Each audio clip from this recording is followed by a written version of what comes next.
ಪ್ರೀತಿಯ ವೀಕ್ಷಕರಿಗೆ Kannada kitchen YouTube ಚಾನಲ್ಗೆ ಸ್ವಾಗತ. ಯಾರೆಲ್ಲ ಫಸ್ಟ್ ಟೈಮ್ ಚಾನಲ್ಗೆ ಬರ್ತಾ ಇದ್ದೀರಾ, ಚಾನಲ್ನ ಸಬ್ಸ್ಕ್ರೈಬ್ ಮಾಡಿಕೊಂಡು ಸಪೋರ್ಟ್ ಮಾಡಿ. ವಿಡಿಯೋ ಇಷ್ಟ ಆದರೆ ಲೈಕ್ ಮಾಡಿ. ಈ ದಿನ ನಾವು ಮೊಟ್ಟೆನ ಬೇಯಿಸೋದು ಹೇಗೆ ಅಂತ ತಿಳ್ಕೊಳ್ಳೋಣ ಬನ್ನಿ. ಅದರಲ್ಲಿ ಏನಿದೆ ವಿಶೇಷ ಅನ್ನೋದು ನಾನು ಆಮೇಲೆ ಹೇಳ್ತಾ ಬರ್ತೀನಿ. ಮೊದಲಿಗೆ ಒಂದು ಪಾತ್ರೆಯಲ್ಲಿ 3 ಮೊಟ್ಟೆ ತಗೊಳ್ತಾ ಇದ್ದೀನಿ.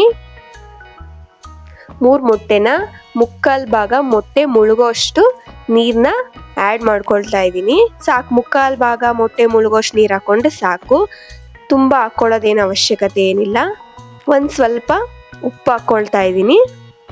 ಉಪ್ಪು ಯಾಕೆ ಹಾಕ್ಕೊಳ್ತೀನಿ ಅಂದರೆ, ಮೊಟ್ಟೆ ಬೇಯಬೇಕಾದ್ರೆ, ನೀರು ಕುದಿಬೇಕಾದ್ರೆ ಮೊಟ್ಟೆ ಒಡಿಬಾರ್ದು ಅನ್ನೋ ಉದ್ದೇಶದಿಂದ ಉಪ್ಪು ಹಾಕ್ಕೊಳ್ತಾ ಇದ್ದೀನಿ. ಈಗ ಸ್ಟವ್ ಆನ್ ಮಾಡಿಕೊಂಡು 3 ಮೊಟ್ಟೆನ ಬೇಯಕ್ಕೆ ಇಟ್ಕೊಳ್ತಾ ಇದ್ದೀನಿ. ಮೊಟ್ಟೆನ ಸೆಲೆಕ್ಟ್ ಮಾಡ್ಕೊಳ್ಳೋದು ಒಂದು ವಿಧಾನನೇ ಆಗಿರುತ್ತೆ. ಏನು ಮೊಟ್ಟೆ ಸಿಪ್ಪೆ ಇರುತ್ತಲ್ಲ, ಅದು ಹೊಸ ಮೊಟ್ಟೆನ ಹಳೆ ಮೊಟ್ಟೆನ ಅಂತ ನಾವು ನೋಡಿ ಹೇಳ್ಬೋದು. ಮೊಟ್ಟೆ ಸಿಪ್ಪೆ ಅದು ತೆಳುಗೆ ಅನ್ಸಿದ್ರೆ ಅದು ಹೊಸ ಮೊಟ್ಟೆ ಅಂತ, ಸ್ವಲ್ಪ ಗಟ್ಟಿ ಥಿಕ್ನೆಸ್ ಇದ್ದರೆ ಅದು ಸ್ವಲ್ಪ ಹಳೆ ಮೊಟ್ಟೆ ಅಂತ. ಆವಾಗ ಮೊಟ್ಟೆ ಬೇಯಿಸುವಾಗ ಒಡ್ಕೊಳ್ಳೋದಿಲ್ಲ, ಮತ್ತು ಸಿಪ್ಪೆನೂ ಸಹ ನೀಟಾಗಿ ಬಿಡುತ್ತೆ. ನೋಡಿ, ಕುದೀತಾ ಇದೆ ಇವಾಗ ಮೊಟ್ಟೆ. 7ರಿಂದ 8 ನಿಮಿಷ ಮೊಟ್ಟೆ ಬೇಯಿಸ್ಕೊಂಡ್ರೆ ಸಾಕು. ಅತಿ ಹೆಚ್ಚು ಏನು ಬೇಯಿಸೋ ಅವಶ್ಯಕತೆ ಇಲ್ಲ.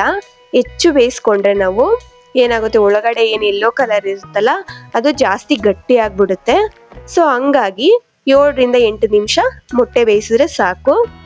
ನೋಡಿ, ಇವಾಗ ನಾನು 7 ನಿಮಿಷ 8 ನಿಮಿಷ ಆಗಿದೆ. ಸ್ಟವ್ ಆಫ್ ಮಾಡಿಕೊಂಡು ನೋಡಿ, ನೀರು ಸಹ ಅರ್ಧದಷ್ಟು ಫುಲ್ ಖಾಲಿಯಾಗಿದೆ ಕುದ್ದು. ಇವಾಗ ಬಿಸಿ ನೀರನ್ನ ಬಗ್ಗಿಸ್ಕೊಂಡು ತಣ್ಣೀರು ಹಾಕ್ಕೊಳ್ತಾ ಇದ್ದೀನಿ. ಯಾಕಂದರೆ ನೀಟಾಗಿ ಸಿಪ್ಪೆ ಬಿಡಿಸ್ಕೋಬೋದು ಅಂತ. ನೋಡಿ ಎಷ್ಟು ನೀಟಾಗಿ ಸಿಪ್ಪೆ ಬಿಡ್ತಾ ಇದೆ. ಇದೇನಪ್ಪ ಇದು, ಇಂಥ ಈಸಿ ರೆಸಿಪಿನ ಇದನ್ನು ವಿಡಿಯೋ ಮಾಡೋ ಅವಶ್ಯಕತೆ ಇದೆಯಾ ಅಂತ ನೀವು ಕೇಳ್ಬೋದು. ಬಟ್ ಬೇಯಿಸೋ ವಿಧಾನನೂ ಮತ್ತು ಆ ಟೈಮಿಂಗ್ಸ್, ಎಷ್ಟು ನಿಮಿಷದ ಒಳಗಡೆ ಬೇಯಿಸಿದ್ರೆ ಆ ಯೆಲ್ಲೋ ಕಲರ್ ಸಾಫ್ಟಾಗಿರುತ್ತೆ ಅನ್ನೋದು ಇಂಪಾರ್ಟೆಂಟು. ಮತ್ತು ಇದು ಬ್ಯಾಚುಲರ್ಗೂ ಸಹ ಯೂಸ್ ಆಗುತ್ತೆ, ಹೊಸ್ದಾಗಿ ಜಾಬ್ಗೆ ಹೋಗೋರಿಗೆ ಮತ್ತು ಸ್ಟೂಡೆಂಟ್ಸ್ಗೆ. ಇವಾಗ ಎಜುಕೇಷನ್ ಪರ್ಪಸ್ಗೋಸ್ಕರ ಒಂದು ಕಡೆಯಿಂದ ಇನ್ನೊಂದು ಕಡೆಗೆ ಹೋಗ್ಬೇಕಾದ್ರೆ ಇದು ಯೂಸ್ ಆಗುತ್ತೆ. ನೋಡಿ ಎಷ್ಟು ನೀಟಾಗಿ ಬೆಂದಿದೆ. ಇವಾಗ ಕಟ್ ಮಾಡ್ಕೊಳ್ತಾ ಇದ್ದೀನಿ. ಮತ್ತು ಇದು ಬರೀ ಮೊಟ್ಟೆ ತಿನ್ನೋದ್ರಿಂದ ವಾಯು ಅಂತ ಹೇಳ್ತಾರೆ. ವಾಯು ಅಂದರೆ ಈ ಮೊಣ್ಕಾಲು ಮೊಣ್ಕೈ ಹಿಡ್ಕೊಳ್ಳುತ್ತೆ ಅಂತ ಹೇಳ್ತಾರಲ್ಲ, ಸೊ ಅದೇ ವಾಯು. ಇದಕ್ಕೆ ಏನು ಪೆಪ್ಪರ್ ಪೌಡರ್, ಮೆಣಸಿನ ಪುಡಿ ಮತ್ತು ಉಪ್ಪನ್ನ ಮಿಕ್ಸ್ ಮಾಡ್ಕೊಂಡು ತಿನ್ನೋದ್ರಿಂದ ವಾಯು ಆಗೋದಿಲ್ಲ. ಮಕ್ಳಿಗೆ ಕೊಡಬೇಕಾದ್ರೂ ಸಹ ಇದನ್ನು ಆ್ಯಡ್ ಮಾಡಿ, ಏನು ಪೆಪ್ಪರ್ ಪೌಡ್ರು ಉಪ್ಪನ್ನು ಆ್ಯಡ್ ಮಾಡಿ ಕೊಡೋದ್ರಿಂದ ವಾಯು ಆಗೋದಿಲ್ಲ.